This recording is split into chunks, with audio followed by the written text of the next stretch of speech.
चलिए, good afternoon everyone, sorry good morning everyone. स्वागत है आप सभी लोगों का। कैसे हैं आप सभी लोग? कल के दिन आप लोगों की क्लास नहीं हो पाई थी, उसका रीजन है कि कल मैं अवेलेबल नहीं था।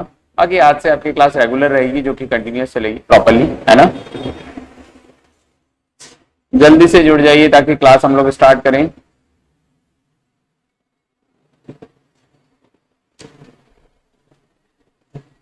चलिए स्टार्ट किया जाए।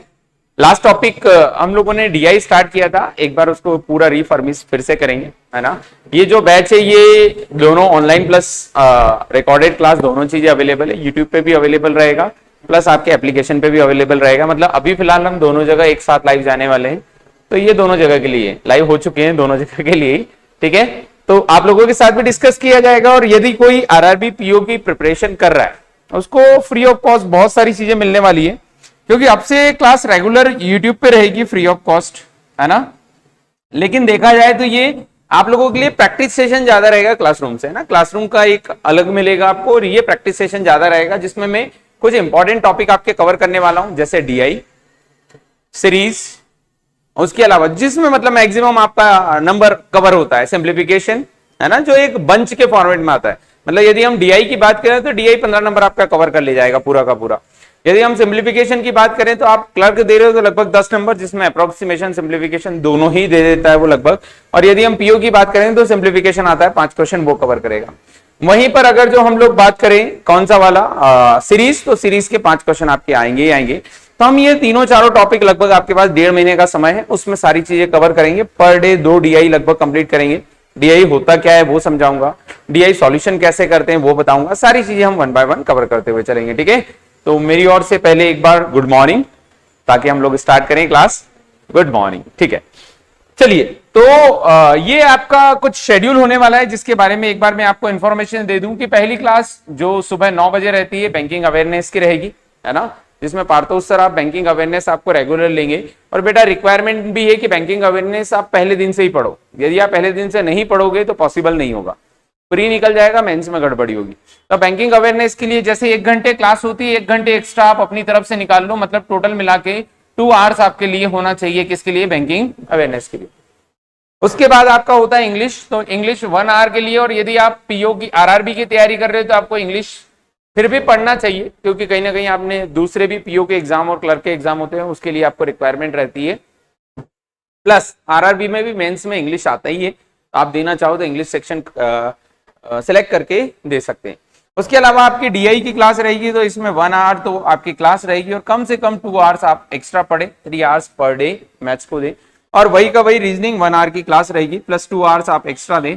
मतलब टोटल मिला के 3 दिन 6 और 4 10 घंटे आपको कम से कम पढ़ना है, जिसमें क्लासेस भी हो गई प्लस आपका पढ़ना भी हो गया, दोनों चीजें कवर हो गई। और आप रेगुलरली अगर जो 10 आवर पढ़ते हैं, हाँ रेडार भी मैं पढ़ाऊंगा, सारे डीआई पढ़ाऊंगा 1 बाय 1 सारे, है ना। आप चिंता मत करो, प्रैक्टिस ज्यादा से ज्यादा करवाऊंगा, क्वेश्चन ज्यादा से ज्यादा रहेंगे। तो ये टोटल मिला के आप 10 आवर्स पर डे अगर जो आप दे रहे हो अपनी एग्जाम्स के लिए, कौन सी? बैंकिंग के लिए, तो आप 1 साल में आराम से क्वालिफाई कर पाएंगे। बेटा बहुत ज्यादा चांसेस ये रहता है कि बच्चा यदि अगर जो प्रिपरेशन कर रहा है और गाइडेड नहीं है, प्रॉपर गाइडेंस नहीं मिला है, तो उसमें फ्रस्ट्रेशन के चांसेस ज्यादा होते हैं। जैसे मैं कल ही एक स्टूडेंट से मिला जो 2017 से लगातार दे रहे हैं, 4 साल हो गए, वो हर बार मेंस तक पहुंच जाते हैं, मेंस में कहीं बाहर हो रहे हैं, कहीं इंटरव्यू में बाहर हो रहे हैं, लेकिन फाइनल क्वालिफिकेशन नहीं हो पा रहा। उसका रीजन ये है कि प्रॉपर गाइडेंस नहीं है ना। कहीं ना कहीं उनका सबसे ज्यादा जो वीक पॉइंट है वो इंग्लिश है, और इंग्लिश के बारे में उनको कोई गाइड नहीं कर रहा है कि इंग्लिश की रिक्वायरमेंट कितनी जरूरी है। जैसे यहाँ पे मैं आप लोगों को बता रहा हूँ, इंग्लिश बहुत ज्यादा जरूरी है। क्या प्रॉब्लम है? हाँ कोई दिक्कत नहीं। तो इंग्लिश बहुत ज्यादा जरूरी है यदि आप बैंकिंग की तैयारी कर रहे हो, क्योंकि जितना आपका मैथ्स रीजनिंग पोर्शन कवर करेगा उतना ही इंग्लिश कवर करेगा। और यदि आप इसमें वीक रहे तो कहीं ना कहीं बाहर होने के चांसेस है। तो आपको इन तीनों सब्जेक्ट पे बहुत ज्यादा ध्यान देना पड़ेगा, तभी जाके आप बैंक पीओ क्वालिफाई कर पाएंगे। तो इसीलिए बी प्रिपेयर्ड, प्रॉपर तरीके से तैयारी करें। क्लास आपकी रेगुलर रहेगी, हर दिन क्लास होने वाली है, क्योंकि ऑनलाइन प्लस ऑफलाइन दोनों रहेगी, इसीलिए तो क्लासेस रेगुलर रहेगी। जो भी बच्चा ये वीडियो ऑफलाइन बाद में देखे तो वो भी ध्यान दें कि रेगुलर इसी समय पे क्लास होती है, जो रहेगी 11 से 12, जिसमें हम रेगुलर 1 बाय 1 चीजें पढ़ते जाएंगे, ठीक है। गुड मॉर्निंग बेटा, गुड मॉर्निंग, स्वागत है आपका। तो आज जो हम स्टार्ट करने वाले हैं वो डाटा इंटरप्रिटेशन स्टार्ट करने वाले हैं। डीआई मतलब डाटा को रिप्रेजेंट करने का एक तरीका। चैप्टर का नाम डीआई दिया है, लेकिन देखा जाए तो ये पूरा अर्थमेटिक का पूरा निचोड़ है। जिसमें आपके सारे चैप्टर कवर हो जाएंगे, percentage, ratio and proportion.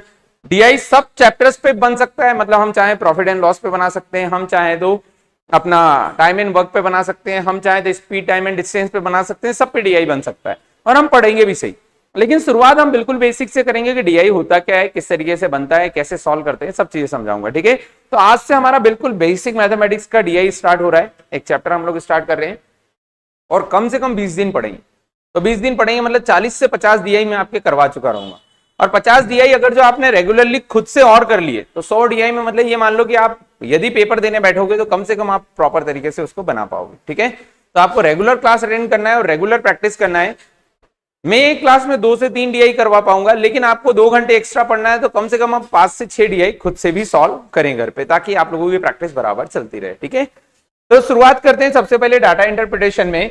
Type कितने तरह के होते हैं? तो पहला होता है पाई चार्ट। पाई चार्ट में एक तरीका होता है डाटा रिप्रेजेंट करने का, सिर्फ डाटा रिप्रेजेंट करने का तरीका है उसको बोला जाता है पाई चार्ट, है ना। रिप्रेजेंट करने का तरीका है जिसको बोला जाता है पाई चार्ट। उसका यूज करके क्वेश्चन सॉल्व करने का तरीका सेम, मतलब देखा जाए तो रिप्रेजेंट हम हर चीज को हर तरीके से कर सकते हैं। यदि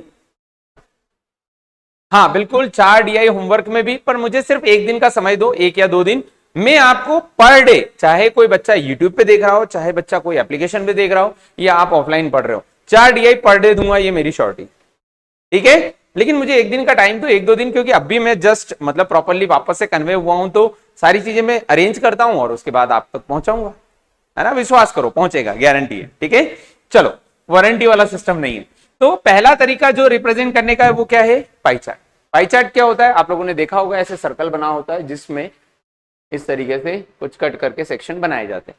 इसमें सिर्फ 2 ही कॉन्सेप्ट होते हैं जो ध्यान रखना, या तो परसेंटेज में होगा या इकाई में होगा, डिग्री, या तो परसेंटेज में शो होगा या इकाई में होगा, डिग्री में। बस 2 ही कॉन्सेप्ट है, ये 2 क्लियर है, काम खत्म, है ना। पाई चार्ट आपको आसानी से समझ में आएगा, आसानी से सॉल्व भी कर पाओगे, डाटा को रिप्रेजेंट कर पाओगे, और जो भी डाटा एक में रिप्रेजेंट किया है उसको दूसरे में भी किया जा सकता है, तीसरे में भी, मतलब हर वेराइटी को एक डाटा को रिप्रेजेंट कर सकते हो। जैसे मान लो मैंने बोला कि मेरे यहाँ पे 100 बच्चे हैं, उनमें से 40 लड़कियां हैं। कितनी लड़कियां हैं? 40। तो मैं चाहूं तो लाइन ग्राफ में भी शो कर सकता हूं, पाई चार्ट में भी शो कर सकता हूं, बार ग्राफ में भी कर सकता हूं, टेबुलर में भी कर सकता हूं, मिक्स ग्राफ में कर सकता हूं, फनल में कर सकता हूं, कैस्केड में कर सकता हूं, स्पाइडर में कर सकता हूं, जैसे चाहे वैसे कर सकता हूं। जैसे स्पाइडर आप लोगों को दिखाया था मैंने, स्पाइडर कैसा होता है, इस तरीके से कुछ बना होता है ना, ऐसा आप लोगों ने देखा होगा, है ना। 5 का है तो इस तरीके से बनेगा, 6 का होगा तो और अलग तरीके से बनेगा, इस तरीके से स्पाइडर बनता है। तो मान लो ये स्पाइडर बनता है, इसमें भी कर सकते हैं कि मान लो टोटल यहाँ पे जो भी ये लिख दिया टोटल 100, उसमें से गर्ल्स कितनी है? 60, बाकी 40 क्या है? 40 यहाँ पे लगा दिया, कितने क्या है? बॉयज है, अलग अलग कलर दिखा दिया, स्पाइडर में भी शो किया जा सकता है, ठीक है। तो ये अलग अलग तरह के डाटा रिप्रेजेंट करने के तरीके हैं कि पाई चार्ट में कर सकते हैं, लाइन चार्ट में कर सकते हैं, या फिर लाइन ग्राफ में कर सकते हैं। इस तरीके से लाइन ग्राफ बनता है। बार ग्राफ कैसे बनता है? बार ग्राफ इस तरीके से बनता है, इसको बोला जाता है बार ग्राफ, है ना। ये आप लोगों ने देखा होगा। बार ग्राफ इसलिए बोलते हैं क्योंकि लोहे के बार इसी तरीके से होते हैं, इसलिए इसका नाम बार ग्राफ है, और कोई बार नहीं होता। इस वाले बार की बात कर रहे हैं हम, ठीक है। नेक्स्ट अगला है टेबुलर। टेबुलर इस तरीके से होता है जिसमें टेबल बनी होती है और अलग अलग नाम रिप्रेजेंट किया जाता है ना। और इसी टेबुलर में एक और आता है जिसको बोलते हैं क्या? मिसिंग, है ना। एक आध डाटा मिसिंग करके टेबुलर बनाता है।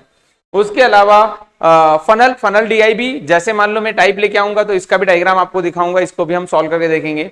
कैस्टलेट भी, मतलब देखा जाए तो इन सबके बारे में आप बहुत अच्छे तरीके से रूबरू हुए, क्योंकि एक बार मैं इनके बारे में बता चुका हूं। लेकिन आज हम नए तरीके से वापस से शुरुआत कर रहे हैं, तो इसलिए एक एक बार इनको रिप्रेजेंट कर रहा हूं। कैस्टलेट का मतलब होता है पूरा डाटा जो होता है वो रिटर्न फॉर्मेट में होता है। रिटर्न फॉर्मेट में मतलब एक गांव में 4000 लोग हैं, उनमें से 20% साक्षर है, बाकी 80% निरक्षर है। जो निरक्षर है उनमें से 40% लेडीज है, और लेडीज में 10% जो है वो 60 साल से कम उम्र की है। जो 60 साल के से ज्यादा उम्र की है उनमें से 10% एजुकेटेड है। तो ये पूरा मैंने डाटा को रिप्रेजेंट किया, लेकिन बोल बोल के किया। आपको उसको क्या करना है? कन्वर्ट करना पड़ेगा। तो जो बैंकिंग में आता है, कैशलेट भी एक आने का चांस रहता है। यदि आप पीओ दे रहे हैं, क्लर्क दे रहे हैं, तो कैशलेट कम चांसेस रहते हैं, ज्यादा चांसेस किसके रहते हैं? टेबुलर वगैरह और इन सबके ज्यादा आने के चांसेस रहते हैं। आप चिंता मत करो, हम लोग वेल एक्सपीरियंस्ड है इस मामले में, तो आपको सारी चीजें प्रॉपर गाइड करेंगे। बस रिक्वायरमेंट ये है कि 2 महीने पूरा पेशेंस और कंटिन्यूटी, मतलब दिन रात लगे रहना है, मतलब लगे रहना है, तो चांसेस पूरे बन जाएंगे, ठीक है। तो ये हमने बिल्कुल, गुड मॉर्निंग ओके। तो ये मैंने डीआई के आपको टाइप बताए। और ये कुछ डायग्राम भी आपके सामने है, जैसे ये डायग्राम आप पहचान सकते हैं देख के, कौन सा ग्राफ है, बार ग्राफ। लेकिन ये बार ग्राफ में भी थोड़ा टिपिकल ग्राफ है। बार ग्राफ में भी इस तरीके से रिप्रेजेंट किया जाता है कि एक बार में भी 3 वैरायटी दिखा दी जाती है ना। तो मैं इस लेवल तक भी आपको पहुंचाऊंगा। मतलब बार ग्राफ बिल्कुल बेसिक बार ग्राफ होता है जिसमें सिर्फ बार बना दिए कि इसकी वैल्यू 20 है, इसकी वैल्यू 30 है, और यहां लिख दिया है 2016 है, ये 2017 है। ये बिल्कुल बेसिक चल रहा है। लेकिन इसी 2017 में भी मेल फीमेल वगैरह और इन सबको भी रिप्रेजेंट कर दिया, तो वो और एक स्टेप एंटर करता है। और जितना डाटा में आप पार्टीशन डालते जाओगे उतने क्वेश्चन के मजे आते रहेंगे। मतलब ये समझ लो कि ये तो जितने मसाले मिले उतने तड़केदार सब्जी बनेगी। फिर क्वेश्चन कहां से किससे कैसे मिला के पूछा, वो तो आप जब क्वेश्चन देखोगे तो ही आएगा। लेकिन बैंकिंग जो है वो सिर्फ अर्थमेटिक है, और अर्थमेटिक के मतलब मजा है। बहुत शानदार तरीके से आप क्वालिफाई कर सकते हो, बहुत बढ़िया तरीके से आप एग्जाम निकाल सकते हो। आपको सिर्फ एक तो मैथ्स आना चाहिए, और दूसरा एक सिलेक्शन आना चाहिए, कौन सा करना है कौन सा नहीं करना है। नहीं तो मैथ्स आती है, अच्छी बात है, लेकिन आपको यही नहीं मालूम है कौन सा क्वेश्चन करना है कौन सा नहीं करना है। एग्जामिनर एक छोटा सा क्वेश्चन देगा, 10,000 रुपए 5% ब्याज पर 6 साल के लिए उधार दिए, बताओ इसका चक्रवर्ती ब्याज क्या होगा। आपको मालूम है, आपको आता है 5% कैसे निकालते हैं, लेकिन आपको मालूम है इसका कैलकुलेशन कितना टिपिकल होगा। आप वही करने जाओगे, आप 5 मिनट उसी में ले लोगे और फिर बाकी आप करने के लिए बैठ रहे हो, तो आपके पास टाइम ही नहीं बचा। आपने एक क्वेश्चन टिक कर लिया, सही कर लिया, क्या फर्क पड़ता है, बाकी 34 छूट गए ना आपके, आप उनको टारगेट करो। तो ये सारी चीजें मैं 1 बाय 1 बताते जाऊंगा और धीरे धीरे हम लोग आगे बढ़ते जाएंगे। ठीक है, तो शुरुआत करते हैं पहले डीआई से। पहला डीआई आपके सामने कौन सा दिया है, बार ग्राफ मैंने एक दिया है। ये bar graph last memory based question का है, मतलब ये क्लरिकल एग्जाम में पूछा हुआ क्वेश्चन है। क्लरिकल एग्जाम में इस लेवल का क्वेश्चन आता है। पहले मैं आपको बताऊंगा एग्जाम में कैसे क्वेश्चन आते हैं और उनको हम कैसे कर सकते हैं, फिर हम धीरे धीरे धीरे करके उन्हीं वैरायटीज को उठाते हुए क्वेश्चन करेंगे। तो ये मान सकते हो आपके प्रीवियस ईयर पेपर का क्वेश्चन है, 2018-19 में आया हुआ है आईपीएस क्लर्क में। इसी कभी भी आपको पेपर एज इट इज कभी नहीं मिलेगा। उसका रीजन है कि वहां से पेपर कभी नहीं मिलता। हम मेमोरी बेस्ड, मतलब यदि कोई गया है और वो देख के आता है तो वो बताता है कि हाँ ऐसा ऐसा कुछ आया था, उस पर आधारित हम क्वेश्चन बनाते हैं और उसको हम लोग सॉल्व करते हैं। तो ये मेमोरी बेस्ड क्वेश्चन है जिसमें दिया गया है sale of different gaming consoles during the year 2016 and 17। उसके अलावा 2017 एंड 18, मतलब 16, 17 और 17, 18 में किसी कंपनी ने कितना सामान बेचा है उसके बारे में बताया गया। कंसोल मतलब कंपनी। तो यहां पर देखा जाए तो सोनी ने कितना बेचा है, 7.5। लेकिन ये डाटा गाई में द सेल आर इन 1000 मतलब 1000, तो 7.5 मतलब 7,500। अगर तो यहां बोला गया कि माइक्रोसॉफ्ट ने कितना बेचा है तो 12 मतलब 12,000, क्योंकि डाटा काई में 1000। अगर जो हम बात करें मित्सी ने कितना बेचा है 13 क्या है 1000। अगर जो रॉग की बात करें तो रॉग ने कितना बेचा है 8, लेकिन 8 क्या है 1000। मतलब बहुत सिंपल सा। हाँ, डीआई कैसे इंप्रूव करें बेटा, डीआई बहुत आसानी से इंप्रूव हो सकता है। कैसे इंप्रूव हो सकता है, इंप्रूव करने के लिए आपको, अच्छा थोड़ा सा डीआई कट रहा है, कोई बात नहीं बेटा, मैं 1 मिनट में इसको सुधार देता हूं, है ना। अपनी टेक्निकल टीम को बोलता हूं, वो तुरंत सुधार देगी, आप चिंता मत करो, ठीक है।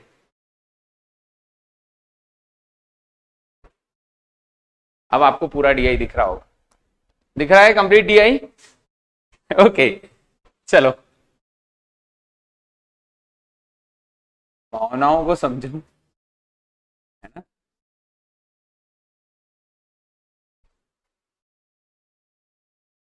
चलिए ओके, ये डीआई फिगर कंप्लीटली अब आपको दिख रहा हो तो आप मुझे एक बार बता दो ताकि मैं आगे पढ़ाना स्टार्ट करूं, ठीक है। ओके, डीआई फिगर में जो दिया गया है वो सेल के बारे में दिया गया है कि पूरा सेल किस तरीके से हुई है, किसकी, सोनी की, माइक्रोसॉफ्ट की और इन सब की। हाँ बिल्कुल, मैं रीडिंग के बारे में भी बताऊंगा बेटा कि रीडिंग स्पीड बढ़ाना पड़ेगी, रीडिंग स्पीड की रिक्वायरमेंट रहती है, चाहे आप मैथ सॉल्व कर रहे हो या दूसरा कोई और सब्जेक्ट भी सॉल्व कर रहे हो, रीडिंग हैबिट बहुत मायने रखती है। मतलब मेरा पेपर का एक्सपीरियंस इतना हो चुका है कि मैं आपको एग्जैक्टली बता सकता हूँ किस चीज पे आपको प्रॉब्लम आएगी और कहाँ आपको दिक्कत खड़ी हो सकती है। मतलब यदि आपके जब एंट्री कर रहे हो उस समय आपके साथ बिहेवियर क्या किया गया है वो भी आपके पेपर में मायने रखेगा। यदि आपके साथ कोई ऐसा बिहेवियर कर लिया गया, इवन वो आपके ब्रेन को डैमेज कर सकता है इस मामले में, इस कैलकुलेशन के मामले, क्योंकि कंसंट्रेशन ही स्पीड बढ़ाता है। कंसंट्रेशन के अलावा कोई तरीका नहीं है जिससे स्पीड बढ़े।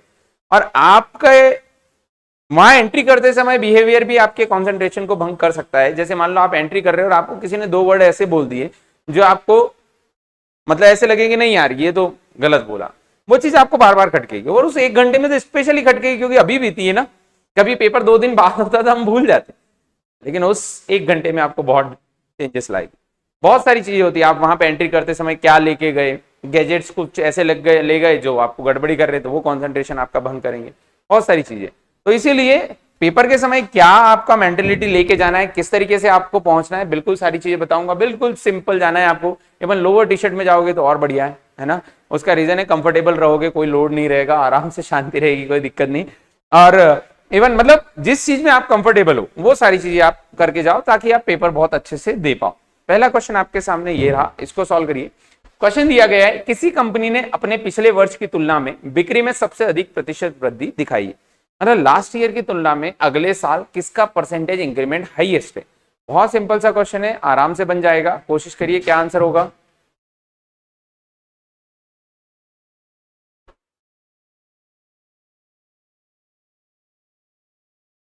क्या आंसर आएगा? सी ऑप्शन रहेगा। क्वेश्चन दिया गया है कि सोनी जो है इसने 7,500 बेचा और अगले साल कितना बेचा? 8। हमको जो पूछा गया है वो काय में पूछा गया? प्रतिशत वृद्धि, है ना। इसलिए ध्यान रखना कि ये क्वेश्चन तो बहुत सिंपल है, बिल्कुल दिख रहा है, मान रहे, लेकिन प्रतिशत वृद्धि बहुत मायने रखती है। कहीं परसेंटेज आपको दिखेगा, वैल्यू डिफरेंस बहुत ज्यादा, लेकिन परसेंटेज चेंज, जैसे मान लो यहां पर दिया गया sale of different gaming console during the year 2016-17, 2017-18 data उसने दे रखा है। एक डाटा मैं लेके दिखाता हूं। हमको बोला गया है किस कंपनी ने अपने पिछले वर्ष की तुलना में बिक्री में सबसे अधिक प्रतिशत वृद्धि दिखाई है, मतलब अगले साल सबसे ज्यादा डिफरेंस आया। मान लो एक कंपनी ने 90 सेल की और अगले साल 100 सेल की, तो डिफरेंस कितना आएगा? 10। यहां पर किसी का डिफरेंस 10 है क्या?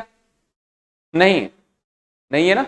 लेकिन यहीं पर अगर जो मान लो कोई 9 से 10 कर रहा है, डिफरेंस कितना है? 1। दोनों का परसेंटेज सेम है, परसेंटेज सेम है, तो देखा जाए तो 9 से 10.5 वाले ने ज्यादा इंक्रीमेंट किया है या 90 से 100 वाले ने? 9 से 10.5 वाले।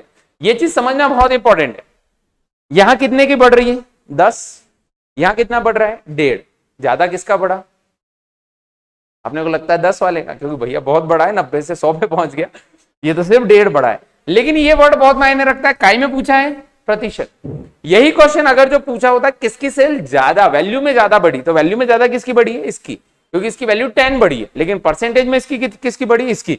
तो यहां पर अगर जो क्वेश्चन सॉल्व करना चाहें तो यहां देखेंगे तो 0.5 बढ़ा है, किसमें से? 7.5 में से, मल्टीप्लाई बाय कितना? 100। मतलब यदि यहां पे बात करें तो कितना परसेंट बढ़ा है? पॉइंट हटाया, पॉइंट हटाया, 5 से कितना? 15, 5 3 15, 5 से कितना? 20, 3 से भाग दिया तो लगभग ये जो आया 62/3%। ये लगभग ये कितना है? 62/3% के आसपास बढ़ा। ये कितना बढ़ा? लगभग 20% बढ़ा, क्योंकि 12, 10 से 12 मतलब 2 बढ़ा, 20%। 9 से 16 मतलब 7/9 गुणित कितना? 100, 700/9, 9 7 63, 77% के आसपास बढ़ा। कितने परसेंट के आसपास बढ़ा? 77। ये कितना परसेंट बढ़ा? 30%। और ये कितना बढ़ा? 8 से 11 हो गया, मतलब 3/8 गुणित कितना? 100, मतलब 37% के आसपास, 37.5% के आसपास बढ़ा। मतलब यही अकेला है। अगर जो ये नहीं होता तो आपको जरूर इन दोनों में कंफ्यूजन हल्का फुल्का हो जाता। तो देखा जाए तो इस क्वेश्चन का जो आंसर है, सबसे हाईएस्ट परसेंटेज है वो किसका है? वो है जो लिखा हुआ है निनटेंडो। निनटेंडो, सी ऑप्शन बिल्कुल करेक्ट है। निनटेंडो का परसेंटेज सबसे हाईएस्ट, सबसे ज्यादा किसका है? निनटेंडो, जो कि करेक्ट रहेगा। ठीक है, आगे बढ़े। नेक्स्ट अगला सवाल ये रहा आपके सामने, इसको सॉल्व करिए। इसका आंसर क्या होगा? सी ऑप्शन करेक्ट है बेटा। अगला सवाल आपके सामने दिया गया, इसको सॉल्व करिए।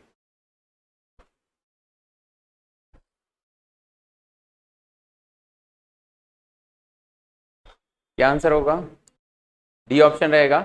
देखो बहुत सिंपल सिंपल से क्वेश्चन है, आराम से बन जाएंगे। क्वेश्चन अगला दिया गया, और इवन में लेके इसलिए आया कि कॉन्फिडेंस आपका मतलब लो ना हो, आपको ये चीजें समझ में आएगी। ये प्रीवियस ईयर पेपर का, मतलब पेपर में ऐसे क्वेश्चन भी आते हैं। जरूरी नहीं है कि सब लोग डरा रहे हो कि बहुत कठिन होता है, बहुत कठिन होता है, नहीं, सिंपल पेपर भी होता है ना। बस उसके लिए आपको प्रिपेयर रहे। और दूसरा ये कि 80 में से 72 मार्क्स जो आ रहे हैं वो ऐसे पेपर के कारण ही आते हैं, जो हम डायरेक्ट देख के कर पाए।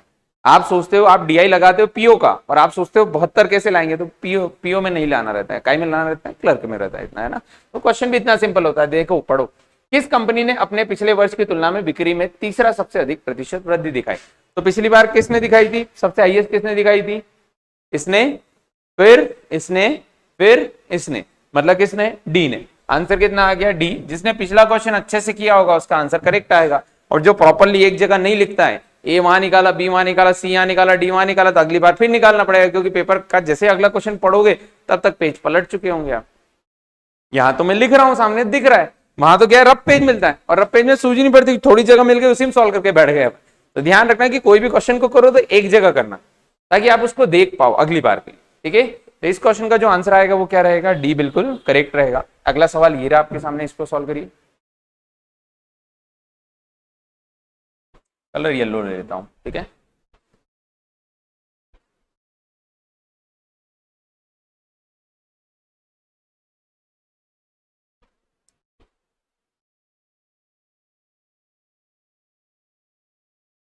मिताशी, अगले क्वेश्चन का आंसर मिताशी है क्या, रितिका, वाधवा, और बाकी यहां तो वैल्यू दी है। क्वेश्चन दिया गया, sale of different gaming console during, अच्छा यहां पूछा गया 2016-17 और 17-18 के बीच एक साथ पांचों कंपनियों की कुल बिक्री में पूर्ण परिवर्तन क्या हुआ। पूर्ण परिवर्तन मतलब कितना बढ़ा या कितना घटा।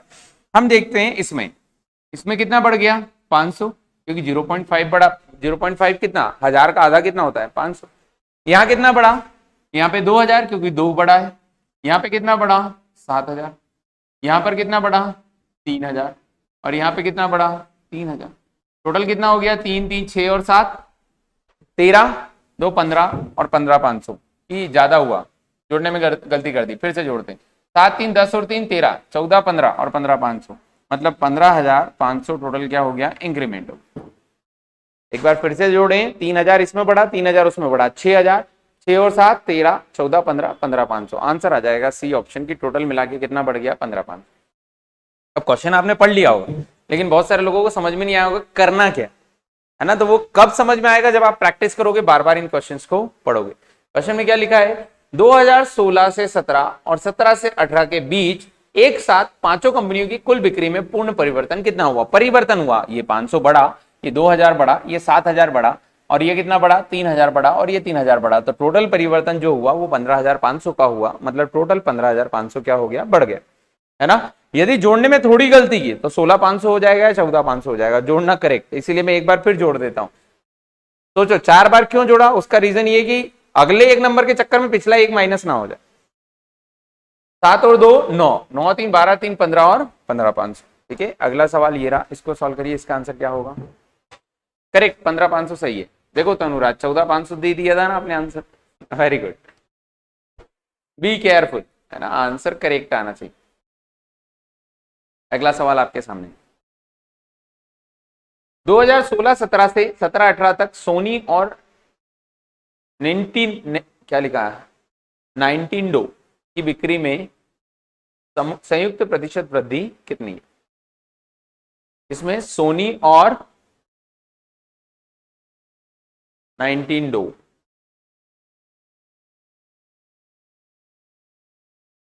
सोनी का कितना बिक्री है, 7.5, और इसका कितना है, 9। 7.5 था और कितना था, 9, मतलब टोटल मिला के कितना हो गया, 150। लेकिन अब कितना हो गया है, इसका हो गया 8 और इसका कितना हो गया, 16, मतलब टोटल कितना हो गया है, 24। तो बढ़ कितना गया है, 7.5, बढ़ कितना गया है, 7.5। तो 7.5 बढ़ गया काय में, 16.5 में, मल्टीप्लाई बाय कितना, 100। पॉइंट हटाया तो पॉइंट हट गया।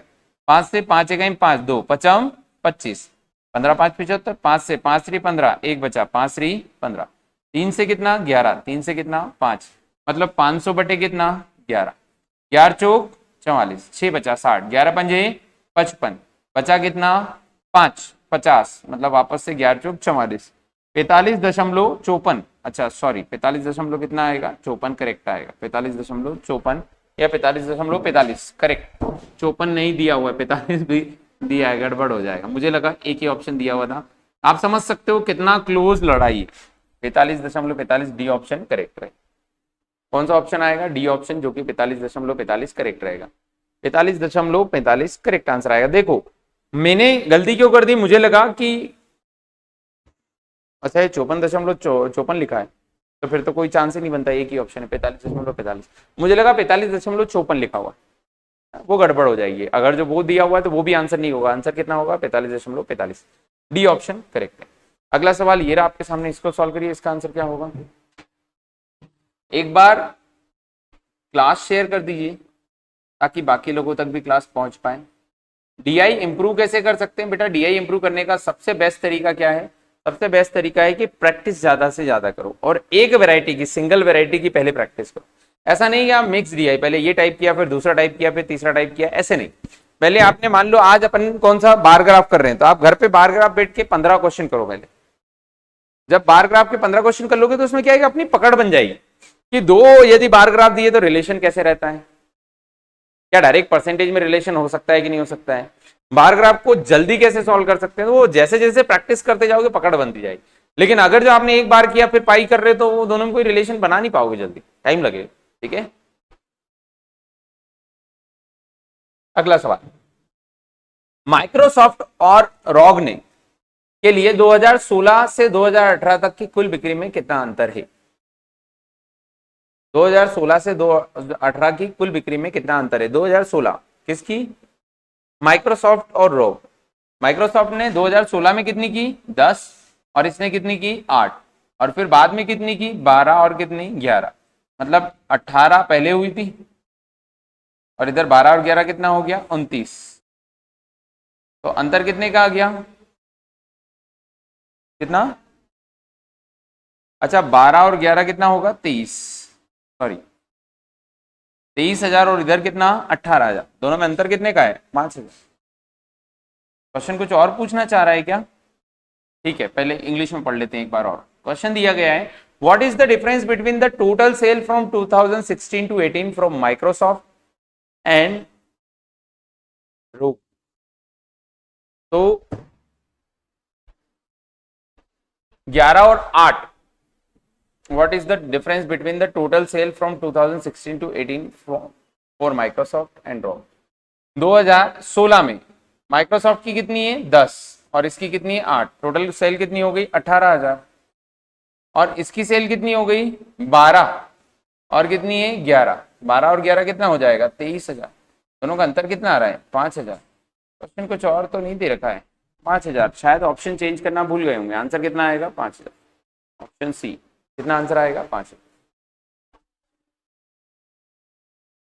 हाँ 12,000 माइक्रोसॉफ्ट की है और इधर कितनी है 11 है, 10 का है बेटा, 10 और 8 ये अलग लिया है और 12 और 11 अलग लिया है। 2016 से 17 और 2017 से 18 द सेल आर इन 1000, तो 2016 से 17 कितनी थी 10,000 और उसकी कितनी थी 8,000, तो 10 और 8 कितना हो गया 18,000 है ना, और इसकी कितनी हो गई 2017 से 18 12,000 और उसकी कितनी है 11,000, तो 12 और 11 कितना हो गया 23,000 है ना। सर 16 तक कंप्लीट बोला है, माइक्रोसॉफ्ट 10 प्लस 12 22,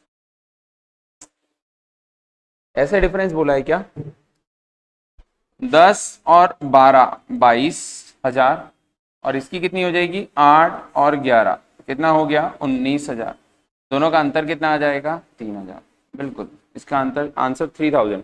लेकिन क्वेश्चन का जो लैंग्वेज है वो लैंग्वेज प्रॉपर नहीं लिखी हुई, लैंग्वेज प्रॉपर लिखेगा तो क्लियर होगा। माइक्रोसॉफ्ट और रॉग के लिए 2016 से 18 तक की कुल बिक्री में कितना अंतर है, what is the difference between the total sale from 2016 to 18 for Microsoft and ROG. English में सही लिखा हुआ है कि माइक्रोसॉफ्ट की 16 से 18 तक की कुल बिक्री और रोग की 16 से 18 तक की कुल बिक्री में क्या अंतर होगा, मतलब अपन ने इनका डिफरेंस निकाल लिया था, जबकि इन दोनों का योग कितना हो जाएगा 22 और इन दोनों का योग कितना हो जाएगा 19, दोनों का अंतर कितना हो जाएगा 3, मतलब आंसर आ जाएगा 3,000। बहुत सिंपल सा क्वेश्चन है, आराम से बन जाएगा। ठीक है चलो आगे बढ़े नेक्स्ट। हाँ बिल्कुल ठीक है बेटा, है ना, क्वेश्चन को रीड आउट करने में हमने प्रॉब्लम, और बट ऑब्वियस है इवन 5 क्वेश्चन में से एक ना एक क्वेश्चन आपका यदि कंसंट्रेशन भंग हुआ तो इस तरीके से हो सकता है ना, बाकी कंसंट्रेशन प्रॉपर चलता रहा तो कहीं से कहीं तक कोई दिक्कत नहीं आई। अगला क्वेश्चन जो लेके आया हूं इसका थोड़ा सा लेवल मैंने अप किया, उसका रीजन ये है कि कम से कम आपको दोनों पार्ट दिखाया जाए, है ना, कि इजी पार्ट क्या होता है, टिपिकल पार्ट क्या होता है। टिपिकल क्वेश्चन बहुत कठिन नहीं है, सिंपल सा क्वेश्चन है, बस थोड़ा सा लेवल उठाया हुआ है। क्वेश्चन क्या दिया गया है, निर्देश दी गई जानकारी को ध्यानपूर्वक पढ़े, ये भी प्रीवियस ईयर क्वेश्चन है। अनुसरण वाले प्रश्न का उत्तर दे। नीचे दी गई तालिका में 5 बस है, ABCDE, ये 5 बस दी गई है। क्षमता और उनकी सीटों के प्रतिशत को दर्शाया गया है जो बस की कुल क्षमता से भरी गई। जैसे ए में कितनी सीट है 20, इसमें से भरी हुई कितनी है 60%, 20 का 60% कितना होता है 12। वहीं अगर जो दूसरा दिया गया है कि 30 सीट है तो भरी कितनी है 80%, मतलब 24। तीसरे में 15, 60% भरी है, मतलब 15, 6 और 3 9, मतलब 9 भरी हुई है और खाली कितनी है बाकी की 6। इसमें कितनी सीटें दे नहीं रखी लेकिन भरी कितनी है 70%। इसमें कितनी सीटें दे नहीं रखी लेकिन भरी कितनी है 66.66%। क्वेश्चन दिया गया है कि सभी 5 बसों में एक साथ खाली सीटों की कुल संख्या कितनी है 40। खाली सीट कितनी है 40। तो मैं यहां लिख लेता हूं कि खाली सीट है कितनी। देखा जाए तो खाली सीट है कितनी, अगर जो देखा जाए तो इसमें से खाली सीट 60% भरी है तो 40% क्या होगी खाली। तो 40% मतलब 4 दुना का 8 खाली। इसमें कितने परसेंट भरी है 80, तो 30% खाली, मतलब 3 तिया 9 खाली। अरे सॉरी 20% मतलब 3 दुना का 6, और इधर 40 मतलब 4 और 2 6, और इधर कितनी होगी पता नहीं, और इधर कितनी होगी पता नहीं। करेक्ट। लेकिन ये खाली सीट हो गई 8 6 6 क्वेश्चन मार्क और क्वेश्चन मार्क। 8 6 14 और 6 20, टोटल इन तीनों में मिलाकर कितनी भरी है 20 खाली है, और टोटल खाली कितनी है 40। टोटल खाली कितनी दी है 40, मतलब इन तीनों में मिलाकर 20 खाली है, तो इन दोनों में मिलाकर कितनी होगी 20, तभी तो 20 और 20 क्या हो जाएगा 40। करेक्ट।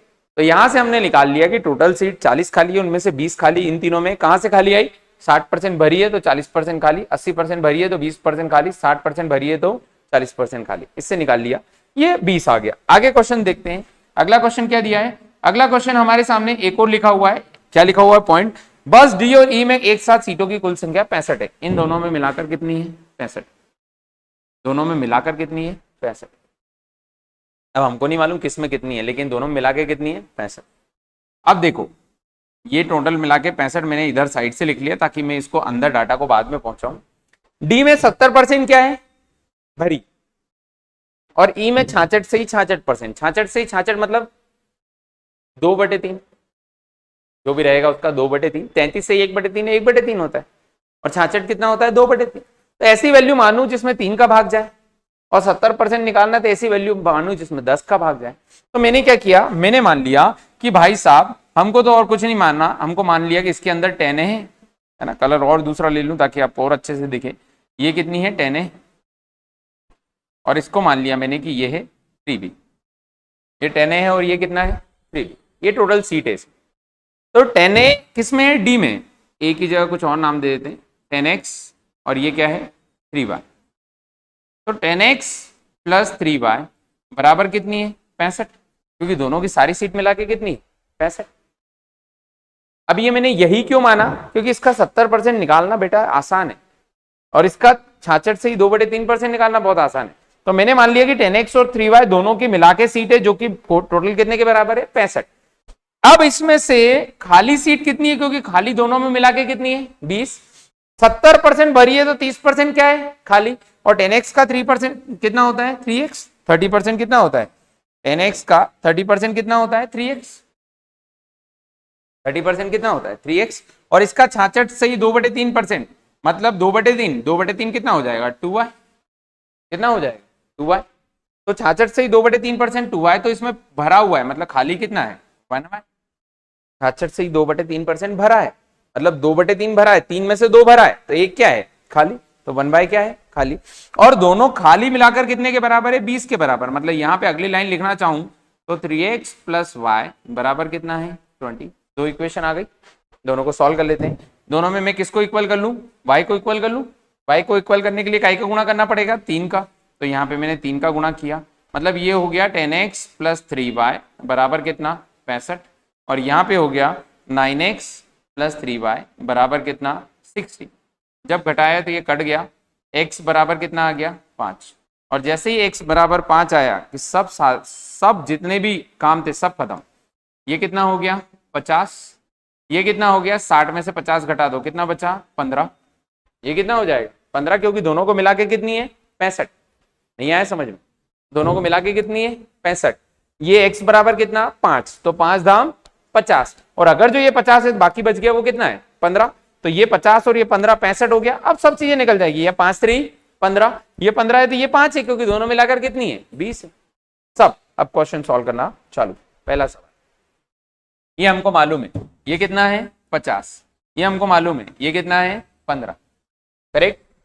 अब क्वेश्चन पहला, बस बी सी डी और ई की खाली सीटों का औसत कितना होगा। अब देखो, जिसने पिछला क्वेश्चन में सब लिख रखा होगा वो तो खाली खाली से तुरंत काम कर लेगा, और जिन्होंने नहीं लिख रहा होगा फिर खाली निकालेगा।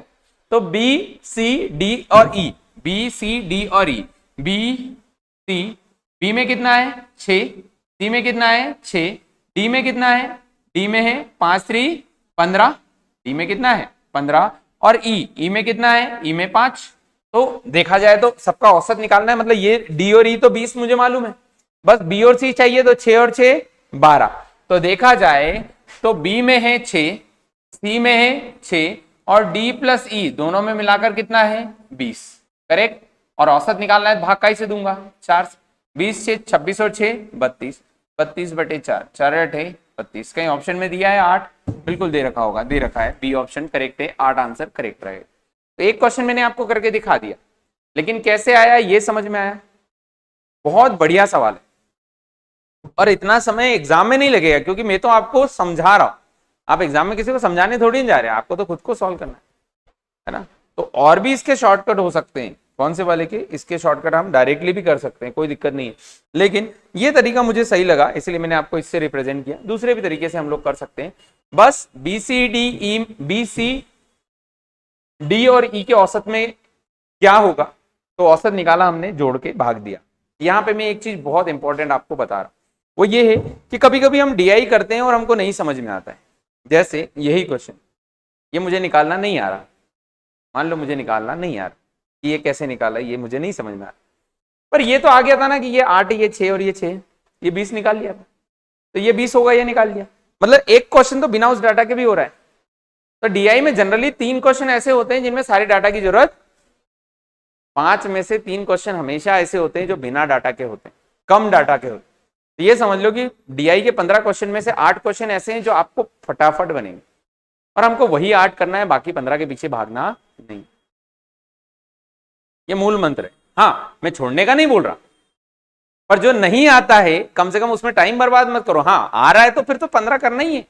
मैं तो बोल रहा हूं आउट ऑफ लाओ, 100 में से 100, कोई मनाही नहीं, लेकिन कब, जब हमको आ रहा हो, पता चले हम फालतू टाइम बर्बाद करें, उससे अच्छा ये है कि हम जल्दी से कर लें। जैसे वो क्वेश्चन हो गया। अगला सवाल आपके सामने ये रहा, देखो क्या दिया है, यदि खाली सीटों की संख्या का विवरण 1 डिग्री पाई चार्ट पर करते हैं तो बस ए में का केंद्रीय कोण कितना होगा। मतलब बाकी सबसे कुछ काम ही नहीं है हमको, हम सिर्फ ए का काम कर रहे हैं कि ए का केंद्रीय कोण कितना बनेगा। तो अगर जो किसी ने वो जो मैंने इतनी रामायण की वो नहीं भी की होती तो भी ये 2 क्वेश्चन तो बहुत आसानी से बना लेता। करो, इसका आंसर क्या होगा।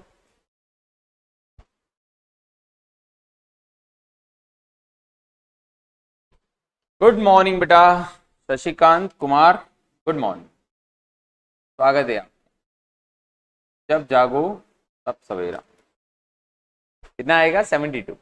देखो क्या बोला गया है कि यदि खाली सीटों का विवरण पाई चार्ट पे दिखाया जाए। जब मैं पढ़ाना चालू किया था तभी मैंने बोला था कि किसी भी ग्राफ को आप किसी भी तरीके से शो कर सकते हो। मतलब यही जो ग्राफ है ए बी सी डी और ई, मैं चाहूं तो इन्हीं को काय में शो कर दूं, पाई चार्ट। तो वो यही पूछना चाह रहा है कि यदि मैं इसका पाई चार्ट बनाऊं, और काय का पाई चार्ट बनाऊं, जो खाली सीट है, काय की सभी जो अलग अलग बसेस है उनमें कितनी खाली सीट है उनका पाई चार्ट बनाऊं, तो ए का कितना डिग्री का कोण बनेगा। तो ए में 60% सीट भरी है, ए में 60% सीट भरी है, तो कितने परसेंट खाली है 40। तो 0 से 0, 0 से 0, 4 दूना का 8, 8 सीट क्या है खाली। लेकिन टोटल खाली सीट कितनी है, तो ये भी हमको उसने पहली लाइन में दे दिया कि टोटल खाली कितनी है 40। कभी नहीं देता तो भैया फिर ये ना वाला निकालना पड़ता और करना पड़ता, लेकिन हमको उसने शुरुआत में दे दिया कि 40 सीट टोटल मिला के खाली है, उनमें से ए में कितनी खाली है 8। तो 360 डिग्री में कितनी हो जाएगी, तो 360 से गुणा कर दो, 0 0, 4 से भाग दिया 9, 9 8 72, मतलब कितना डिग्री आ गया 72 डिग्री। इससे बढ़िया कोई क्वेश्चन होगा नहीं, बहुत आसानी से बन जाएगा। 72 डिग्री बहुत करेक्ट, ठीक है। आंसर क्या रहेगा 72 डिग्री, जो कि बिल्कुल सही रहेगा। आगे बढ़े, नेक्स्ट अगले सवाल की ओर बढ़ते हैं। अगला सवाल ये रहा आपके सामने, इसको सॉल्व करिए, इसका आंसर क्या होगा। अब कुछ एक क्वेश्चन तो इसमें बहुत जानदार रहेंगे, कुछ एक बहुत सिंपल रहेंगे। जैसे ये क्वेश्चन, ये भी बहुत सिंपल है, देखो तुरंत बन जाएगा आपसे, एक बार में आंसर आ जाएगा।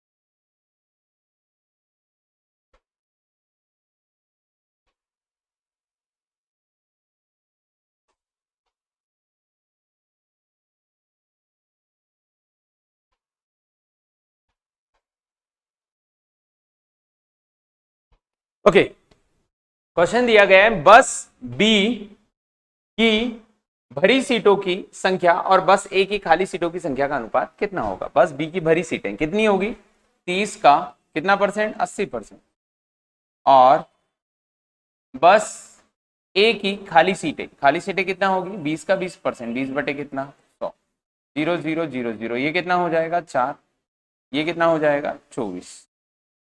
बस बी की भरी सीटों की संख्या और बस ए की खाली सीटों की संख्या के बीच अनुपात क्या होगा।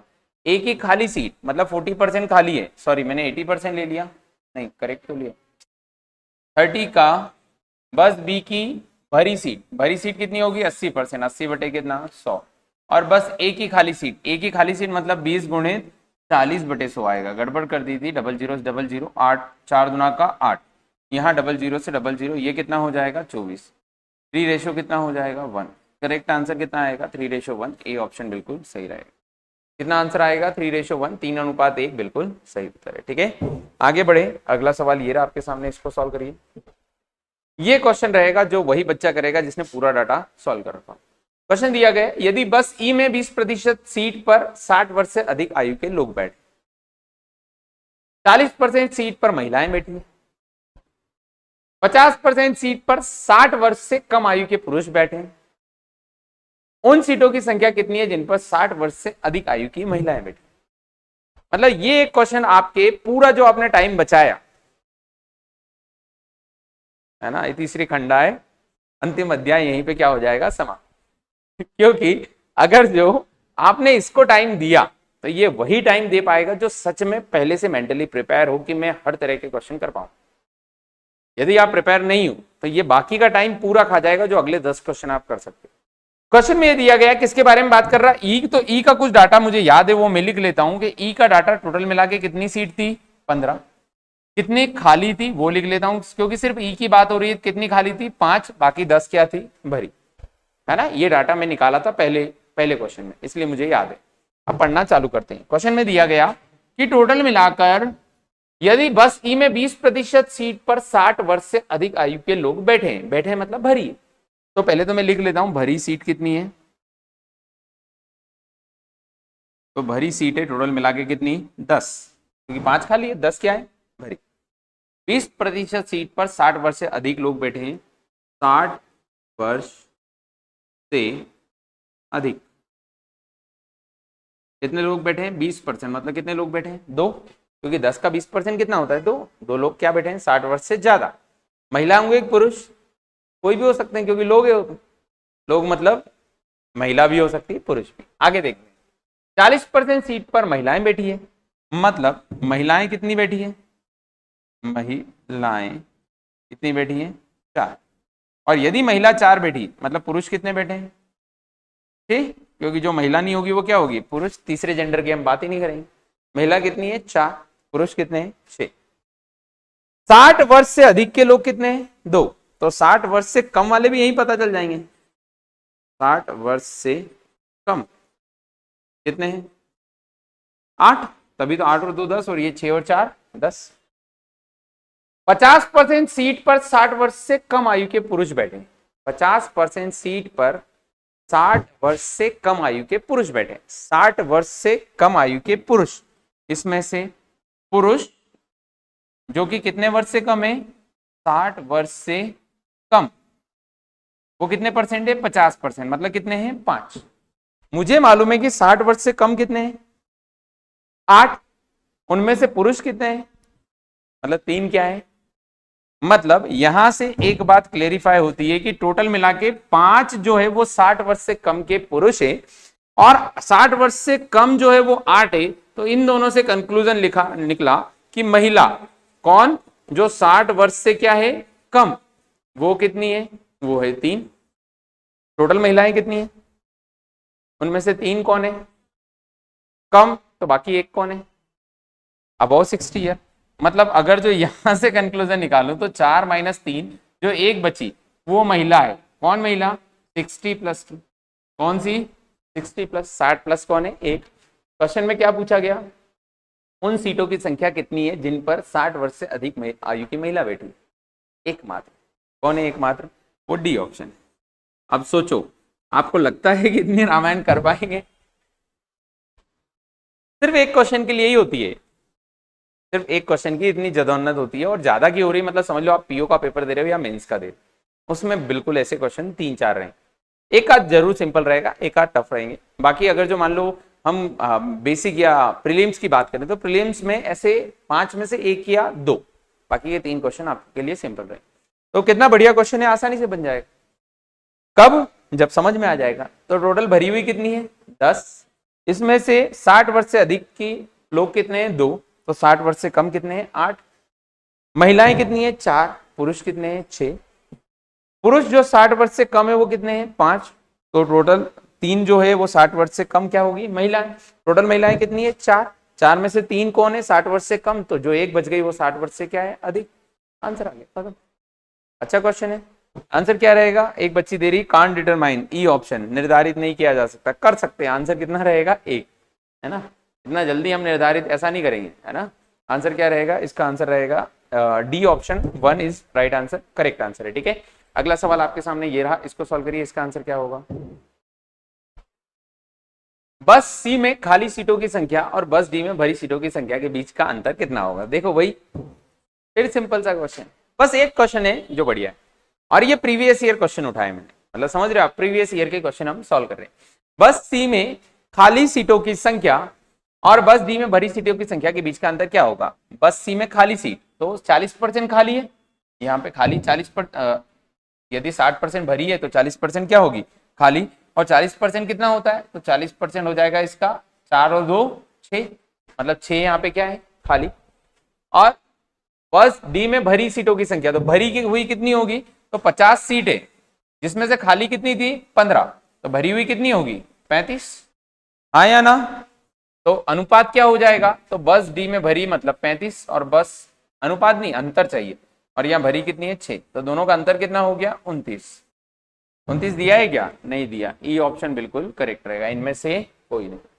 कितनी आएगी 29, और इसमें कुछ गलती होने का चांस भी नहीं है, क्यों, क्योंकि सीधा समझ में आ रहा है।